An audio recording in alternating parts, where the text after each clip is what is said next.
तपाईँ के बनाउँदै हुनुहुन्छ भन्नुहोस् त आज नास्ता आज ल फितुर्के यति क्या काट्नु भयो साग काट्नु भयो साग हाल्ने त्यौडे के लाउनु भयो तेल घिउ एकै त होइन लाउनु भयो यहाँ साग काटेको छ फितुर्केमा के चाहिन्छ कसरी बन्छ भन्नु त त्यही भएन पर नि माइजू के पिन्न लाग्नु भयो क्या पिन्न लाग्नु भयो भन्नु त माइजू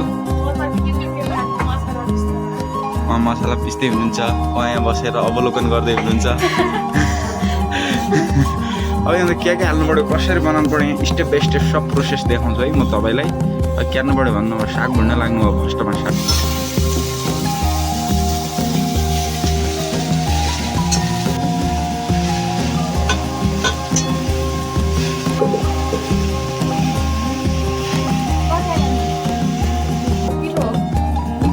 मिचिकन त्यो तिउनु त हाल्ने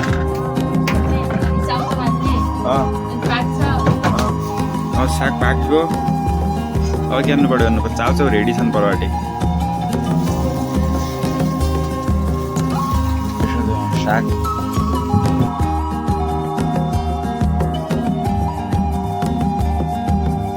टनाटन भइगयो पहिला रोटी हाले जस्तै बनाउने होइन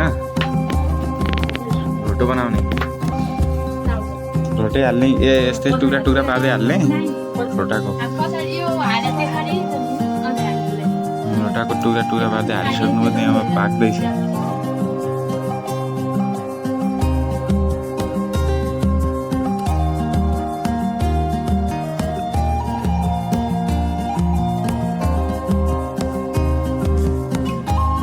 हाम्रो यो पाकिसकेको छ होइन यहाँभित्र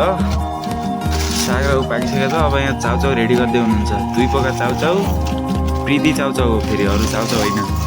प्रीति चाउचाउ मिठो हुँदा भनिकन ल 2 पोका चाउचाउ फेट्टै यसमा अड्ने हो कि नै भन्ने है बाहिर पोखिरहेको छ अलिक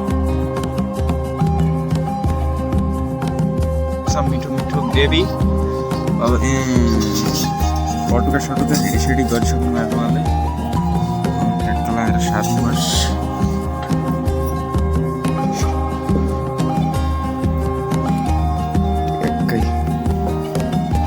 क्या मिठो देखिरहेको छ खानामा कस्तो मिठो होला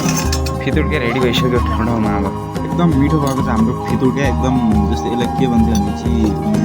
के अरे थुक्पा पनि यस्तै भयो क्या थुक्पा भयो यस्तो बनाउँथेँ हाम्रो तपाईँलाई कस्तो लाग्यो तपाईँलाई हालमा धेरै खाना त्यही भएर तपाईँलाई कस्तो लाग्यो ल सबैलाई मिठो लाग्यो फिनिस भइसकेको छ यो भर्रिसी हो मैले खानु एकदम मिठो यो रेसिपी ट्राई गर्नु होला एकदम मिठो हुन्छ।